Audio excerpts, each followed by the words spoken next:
Pathian Polin at Thiang Lim ilo ngai thangu Genesis bung som le pakhat chang thum chang khata chang hian kan siarange tin layami zong zong chu trong mun khat le thu soidan mun khat an ni veka tin heti hian ya khochak lama an in son zel lai chuan sinar rama phai zolan huwa chuta chuan om hunan khuarta a tin hote u leiro chan siamila thatakini rok u an ti hloma ti chuan lung aya leiro chan an manga acharnan alkadra babelin sang sakania kachia thuilo mayanga atum chu aron dakena kan la soi ngai don nia dangi lo chia leang sam number za som pakua sang som rup panga achang som sari le pani lo ngai thang olalpa I thuang zel in isia ho iti chachin ngai tua thiam na le khiat na mi sir tirang che I thu pek te su ka ring sia ti khoma ko ma khan ka vak bo thina tu nai ro so ni thu ka zom ta nang su I tha a thil tha iti boka I thuruat te su mi sir tirang che chapo te su an ka chunga dot an phua chapa ka thin lung song hian I thunun na thu te su ka vong thang an thin lung churil bo tha bakina thawa ke ro su I dan sunga kalom thin I thuruat te su ka sir theinan ti khoma ka lo om kha ka ta na chani rang ka chak le tang karo sam tam tak ai chuan I ka dan chuak su ka ta na thazo ke chan sin tha mathaya bung sari chang som ni pali atanga chang som ni pasari lo ngai thaleang chan sin tha mathai siak bung sari chang som ni pali atanga som ni pasari chuti chuan mitin heng ka thu hi khria azoma piang chu mi fing lungpui chunga in satu ne te hin turani ruwa te alo sura tuite alo liana thi te alo thlia su in su aron nam sok soka nima sela achim lova lung pui chunga rem tlat ani wangin tin mitin heng ka thu kia a zom lova piang chu mi a triau vai vut chung maya in satu ne te hin turani ruwa te alo sura tuite alo liana thi te alo thlia su in su aron nam sok soka achim ta a asok chuna satakani ati a athu lalpan kan satan mal min som sakro se ka chong chai to lo mayanga ko phan ho kan chong chai rual to a athul ta ni le to lama kan chong chai anga ngai ta lawani le chong chai lovin kan ti to mai don nia le hei zanina hian ke hi thosoi thiam lo kan ya masain fiam thu te hi nei vak lo kan ya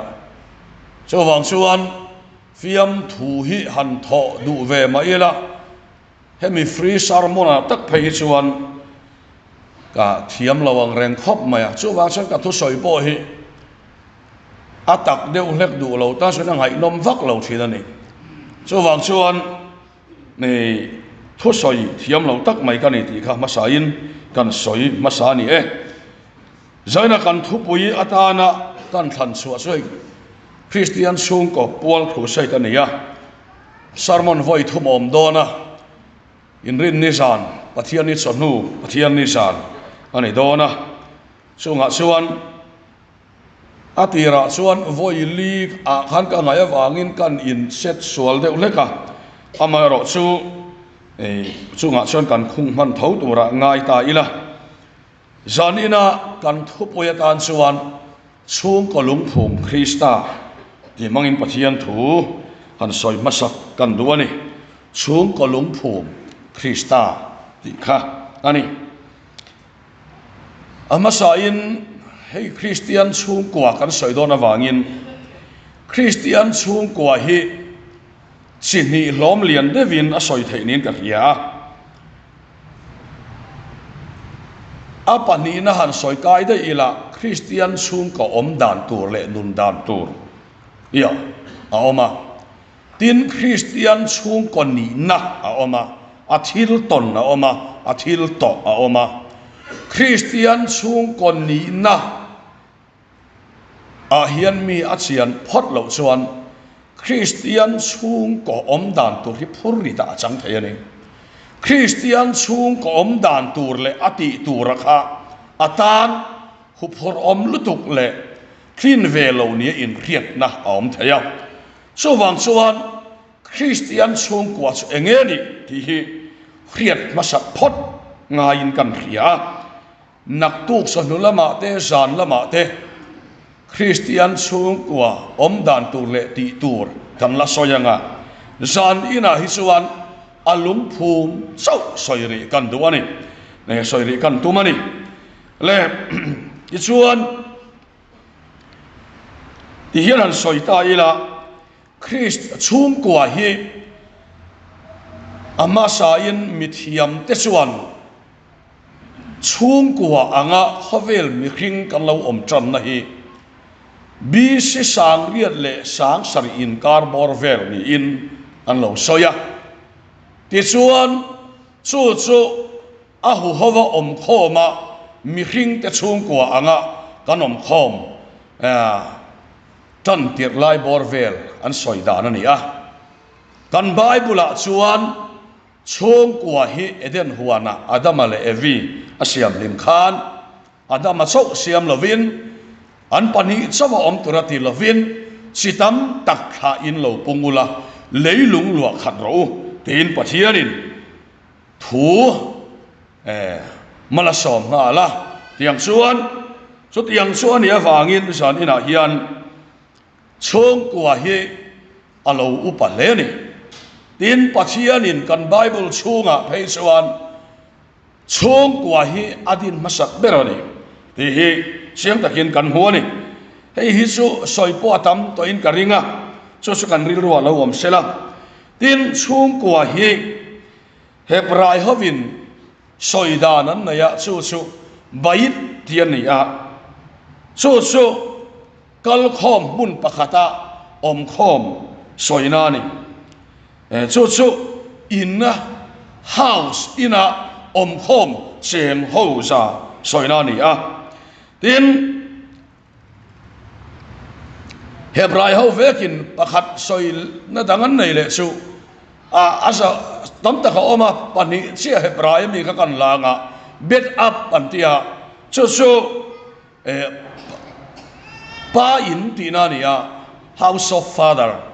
pa in tinani pa ina a en kol pa ina a kai khruai soina ani le ni tin adot le chuan hei patria anti le a chu ero chu lai chin u nau te tha te theng poi ni yang chu ti yang chu alo ni le a tin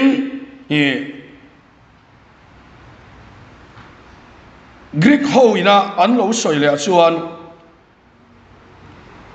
ti hian an soya chu oi ko santia chu chung kwa soina thawania chu chuanin ron la le in oi kia tia ron la le in chu chung ko soina na man lar ber alo ni tani zalina hian chu bible a po hian chung kwa hi alo ngai poi mo khop maya chu mi chan chin chu zari kan soi do ani a ama sabera kan soilan do chu chung ko lung phum chu Christani tinga kan thu poi ani a enge ni kan ti chuan Christian chung kwa chu lung phum atana foundation atana Isua Christa mangtu tinani om siat hian soila rilu nat nania mo thin lung nat ngoi na mo atua ma ni chak na le theina a chin fel tum velo Christa in nat tlak pathian ne na tlu thin soina ni foundation ata na in nga na ata na mang ani yang suan hey mitam tak suan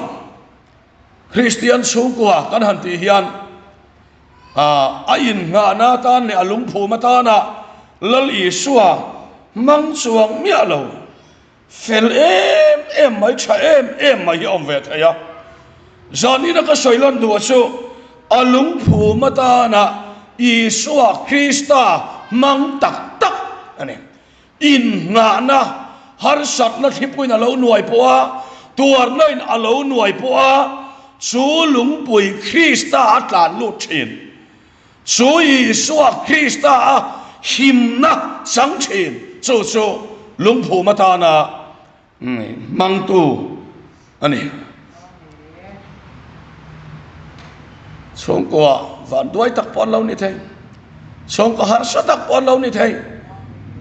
en chung ko fa te po lo rui ve bok go po an ni thei amaero supa beremo nu beremo har sak na le mang an na le buai na mani thei na le chak na sin fel tum lova pathian ne na alung pho Krista tlo thin chung ko chu ama le ama ina mu thaya chung ko ro puya alaron indin do ni chung ko ro pui tak ni tur hian lung phu mata na Krista nei hasak apoi mo ni te he sat ina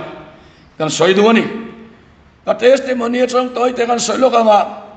ka pa hi evangelist lan chungnunga chitelui campinga speaker kha in karingai Bethlehem lam te hi chuan te chuan puke minga khan mol puya ti ve thunga puke minga kha ne khan rong bol tlang reng an nia ani puke minga kha counselor atanga Bethel pu berania samphai changa indang ta puke minga kha atop lama phe chon lal pana mang zo tama ti ila kan soi sol om love alar ta zo kha chang ta tiang chuan kapa rong bol tu ani kanu rong bol tu Manipura kanu hi khozol chua kania kanu hi Manipura khan GTH avasira an hun lai khan tiang chuan kanu le kapa hi rong bol tu pathian thu boy pui takan ni ma se mitam takina kan unau kan han kan ruya sual rong kan bol ta kha fain kol thiam lova an u le nau te poina an chwa ar suk tui lova an chwa an ni amai ro su voin ni kalau thlen thei chan chu lung phu matan i swa hi an ring kan roi le kan buai lai khan an hing ei lo renga an song hei an bang lova an chong chai an bang lova roi ila ho ila tal fiak nen roi na hi chin felan tum lova mit tui nen chin felan tuma ngai nep angin lang ma ila an ni aya chak sok lum phu ma an man i suwa Krista chuan an fa te min ti dang lam ta ni lal pa fa ke lam lo se so wang chuan san ina kan chung ko ina kan practice ani to ani awang in ei chung ko har sat na tok tak tak te fa te pasal te awanga lo room na sat ta ka lo room te poin om mai thai alan dana in ngari lo tur alung phu mang tem ti hi chial phat tur so apoi mo ber lali so apoi na lung pui chunga in sa le trial vai vut chunga in sa soi khan a soi tu ma chu a building structure a that lo le a moi lo lam a soi lova a in nga na so kha angai poi mo ni so amasabera Christian chung ko din tur suan sai na hian alung phu ma hian sian phot poi mo ni so kan soi masadua so wang suan eng mi po ni ila eng chung ko po lo ni ila har sat na le buai nai na chim fa te sual nai na chim pasal rui na chim buai po lo ni ila vai kian mai tum su alung phu ma lo het phot ro te hi afu ber ma nia chin fel tum chuan kan sing buai tul tul mausia po kha Israel fa te ama thua chua tu tura moi ti ve ngot maya mana khan is ai kup tami le hebrai mi anin ti buayan suala ava chela a hebrai mi chan na lama ai kup tami a vot hutop maya chumi nuwa chon hebrai mi in sual le a ai ti buai le va chela mana ai kup tami ti yang khan min ti ve tu mani mo an lok tia so ta chuan a hlava a tlan chetani hebrai mi ani ti mo se na chiang lu to ka a ule nau te salan om ti po khria a ni ma sela pathian hian chan suatuma ama chakna chan suatum lova tir tu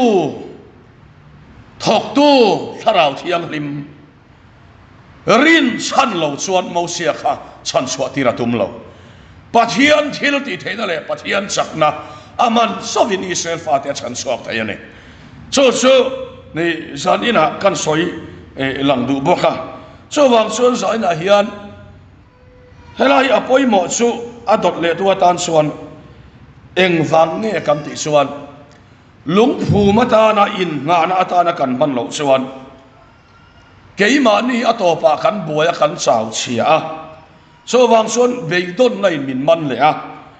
so chuanin na satakin chung kwa po in hauna o tamani hian an soita ila fasual kan na ya mi ring theina a chin fel tum chuan sulama kan ril ru kan pe zo veka pathian alung phum Christian na in pol le ama ne na relationship tila asap chong kan manga in som na tak nei tam ai chuan buai na in kan ril ru la zawa buai na khan min man beta so wang chuan aruya ti ai ma hian ma ni kan buai zo kha so wang chuan zan ina ka soilan do soi hian ni a sut yang ang ni lovin alung phu mata na Isu Krista manga aroi point lo roi ro se ke chuan kati tur pathian biak hi ka chul don lo lalpa ro pui na ka puan hi ka chul don lo tia alung phu ma in so nget sau tu te hi lalpa zo kina tho sak don ani Christian sung kwa te ani na ta ka chuan mi mit tlung thapa chung ko din tum te hi ti fu lo ol de wania pathian ne na a chung kwa nu emo pa ber emo in zom na khalum puya a nge phot chuan adin tu tur tak hi su pathian ani ke ni hian kan din tak thei mia alo chu adin na tan nu emo pa in emo lung phu ma Isu Krista kan mang tak em ti kan ngai to apoi mo ta ni so mi lung phu ma mang lo so khi poi lo tle a tuar na har sat na lo thlenga so da ran noi le a har sat na le ka in mo pu na chi sang oma so ko in hau no pangin an lo khia eng lai mai pu a in rem lo ya soita ila biak ina kan kal le chung ku kan nun dan in rem to lo te kan fat in lo muwa mi khinga chin fel kan tum son mo pu tur kan songa in hau reng le in mo pu reng ina kan chum ta a so wang son chung ku fel tak thei lo eng po ni se san ina hian kan soilan du chu khipui hi atle don lo ani lo tuar na le har sak na lo thleng don lo ani lo Christian sung kwa kan nia wanga har sak na le buai nei tok lo tur kan ni bik lo tin bang an nei tok lo tur po kan ni bik lo lali suwa khan lung pui chunga in sa chu khi po da nuai ve lova khi tok lo zong in ina sa ati lova chiao vai vu chunga in sa po thi na nuaya lung pui chunga in sa po nuaya unau te voi ni hian Christian sung ka dang lam na su mi tuarangan tuara mi mangan zat an mangang vea ma sein nga nan lalpan mang pathian vakiram lo se chu zoi na hian dang lam na ni lungphu matan Krista kan mang hi alungphu mai Christian sung kwa ti tur om dan tur riwat hi ingai tua masa kami itlin lo khan ni mayang in sit a itharau nu na vachau thin te po alo ni mai thei zaran eng po ni sela kha su alungphu matana in kan man phot son pathian hian clean theina min la pe nge don te hi asiang ringot mai ni so wang so zat ina he kan ngai tu na om sela alungphu matan lali so Krista kan mang tak takem ti hi lom se thange tin apathum na chuan eng wang nge kan ti chuan eng tin nge kan ti chuan lungphu matana Krista mang tu te kan soi don ani khababel in sang an sakhan kalau khiat dan chuan van tongin sakan tuma ti choi ka sia thina so wang son pathian ti chimta ti khania ma se tuna chang thuma bung som pakhat jene si saka siara khan lungni lovin leiro chadan manga tia leiro chan so enge ni kan ti chuan mi khing siam sapani lung chu siam sapani lo lung hian Krista en tira mi khing theina le sakna chung ko din hi ala om emani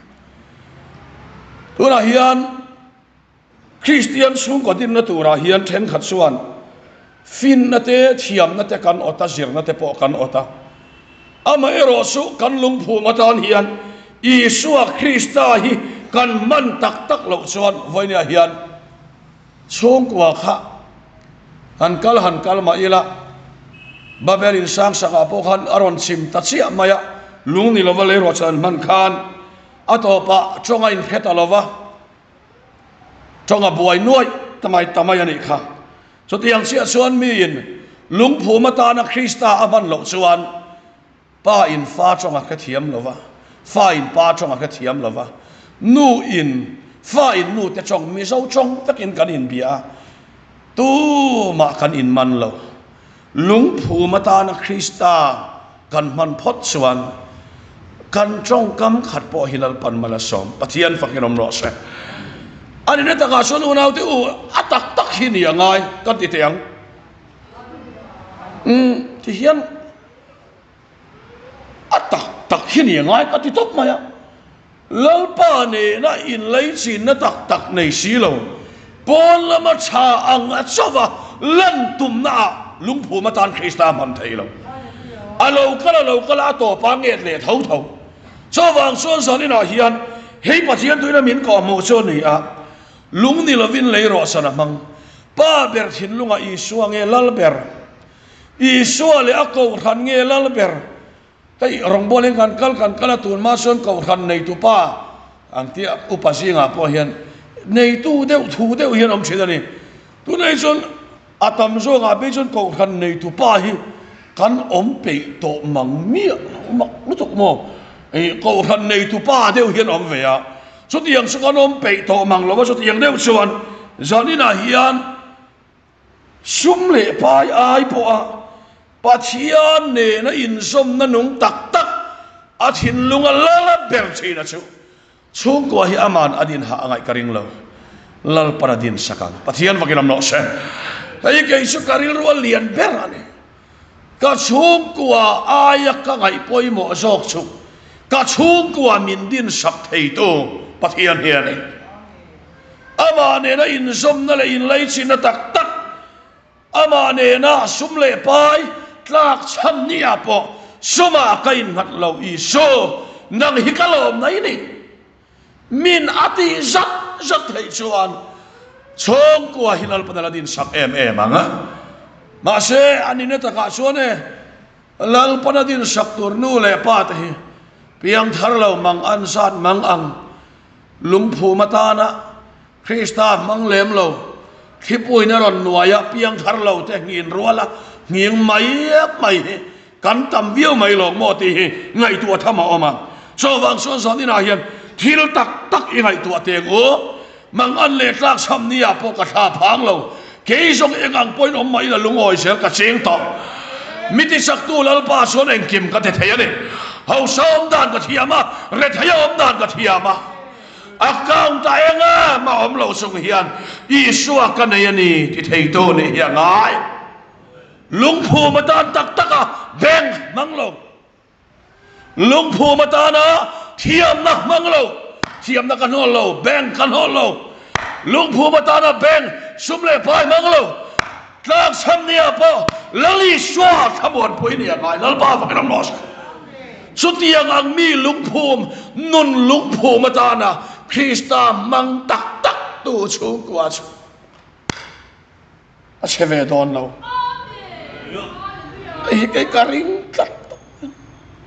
so với nia hiền pathian thui na min ko mo ne so wang chuan ta ka chuan fel fam kim le fam kim tu ma tak tak kan nei or kan lova adin tu hi davida trong kam hi moi ka ti em lakina kala soya chung kwa po kha broken family kan ti a hian a broken ber ome ka ti davida chung kwa a trong trai na lalpa isi alo ne na chung kwa kadin sakang cha iti kha khereng ang cha unau tu pathian pengam tur hian lalpa hi an nai ani so salina hian kan soilan du so ne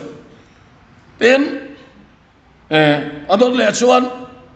an ngai to ma ila davida bokhi ati sualani Christian sung kwa chu ti sual ngai lo an ni lo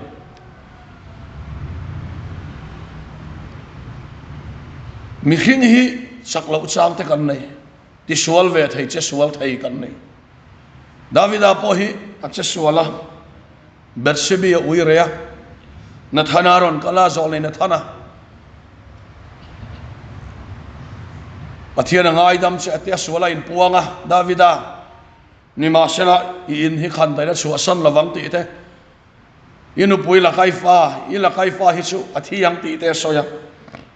akhil save kan etira khan yon andam lo chi anau te bersebi la ka fa chu songein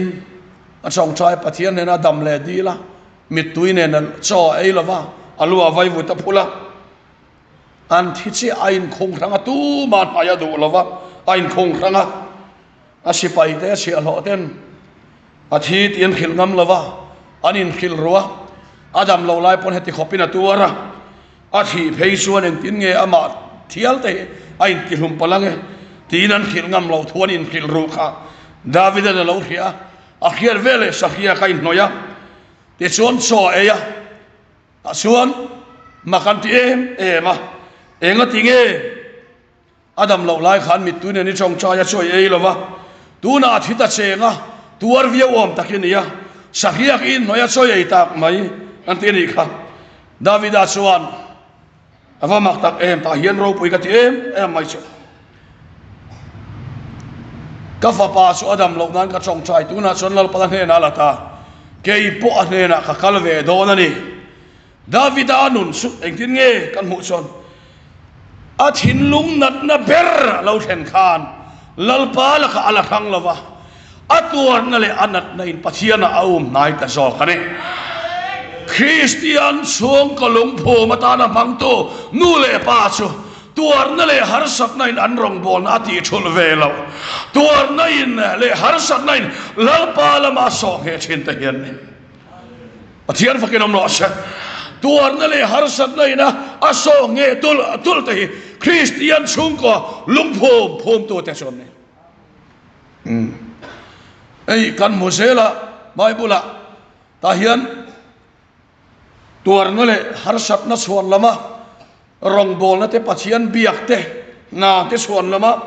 lalpa biak chul te hen se sang hian lung phom kan hlat ti na ni lung phom atan Krista kan manglo ti na ni te suan an sung ko tuar na hirap thak katia davida su afanu tamari afa pa amno na pong sual le afa pa amno na chu afapa vek Absalom ana that le Absalom ana pa tha tu ma u ma tan chia isuan Davida hian heng atuar na song te hian a hian pathian ne na khwai sona nei lo zo na anei lo chota athina soi choi hian asir chota ka chu khang zong atuar na le khom na khan pathian la ka ti hlat cho soi lo ti khom ma kom ba khan ka wak bo thin ti khom ma kom hi ka ta na chani I thuruat te suka sir theinan ti khom ma ka lo om kha ka ta na chani rang ka sak le tang karo sang tama takai ika dan thu suka ta na chazo ka ni Siom nain lalpa thu asir tir te lung phu mata na Krista mang tu ten ni lalpa vakiram lo se suminun tak su sai na hian aya soi lau viau po kan tuma aya lau le suan lem de wang anin suan de ka lau se cho wang suan mi pui zo to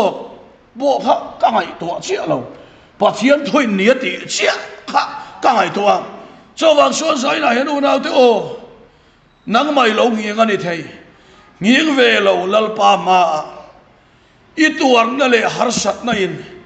in khom lo ngam lo vin siam chero se trong chai lo ngam lo va siam te lung pho mata na Krista mang tu ten ni tuar na le harsat na an han to ka pathian riat ve lo chung kwa kan ni ta mayam mi ti mai a ola chung in khom kan han nei ve lo la nge mo sot vak na le ti mai te son du mai na te ti dan tha kheng du mai na te ril ruwa lo om ve chang om chin ma se chung song a chon unau te o lung phu ma Krista nei tu tak chuan atuar na le amwal phau na in lalpa la ka ati hato lova lalpa be lo ngam lo vina siam ta zo khani lalpa aw lo ngam lo va tuar na le har sa nain asiam te lung phu mata na Krista mang tu te anni te him pathian thui min ko muwa so wang suan san ina eng poni sela a in na khasu lalpa na ron bil mai do na mo aron in bil dan po kha nak tu lama po kan na soyanga maset sulam ai ma son sai na hian alung phu ma hian lung phu ma tan hian Krista nei photang u kan sung ko lung phu ber su lali so hi ani em ti ngai to ela so tiang suan voinia hian pathian ne na pathian be pop pa kan ni em pathian be pop nu kan ni em ti te kan ngai to sena poi mo le maya so tiang suan tuar na kara po lung phu ma tan Krista mangkat kan ni em ti hi san ina kan ngai to na om sela so tiang lung phu ma tan Krista mang tu tuar na te har sak na te ina pathian la ka nu lat lo lalpa be lo thei lo abiak in kal lo thei lo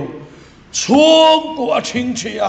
har sak na le tuar na in lalpa be lo thei lo wa siam te chu nge te su lung phu ma tan Krista mang tu te ne so wang suan hei hi ka fa te ka phum nge tlat chu pathian hi nen hian kan in bethin kan in pol thin pathian o ka thina ni ti hi ka fa te hian ria se ti hi ka du wang po ni lovin khiat lo thei lovin ama o kan khiat miau chuan ama ne na kan in pol thin chuan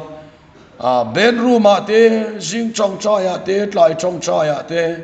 tin ko khan ho program a te le mani mi mal sian riala te ma ni room a te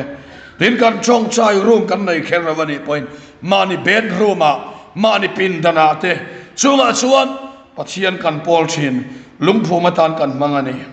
sumle pai tlak cham alo thenga mi ten anti ang a ti ve du mai na lo thlen point ke ni chung ko in nga na su I suani ke ni chung ko lungphum su I suani ti kat nu le pa an nei phot chuan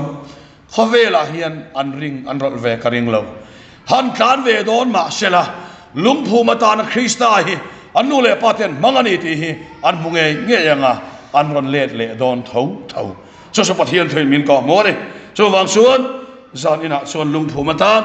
Krista I mangang athu kan soidrel pon kan satan man som ro se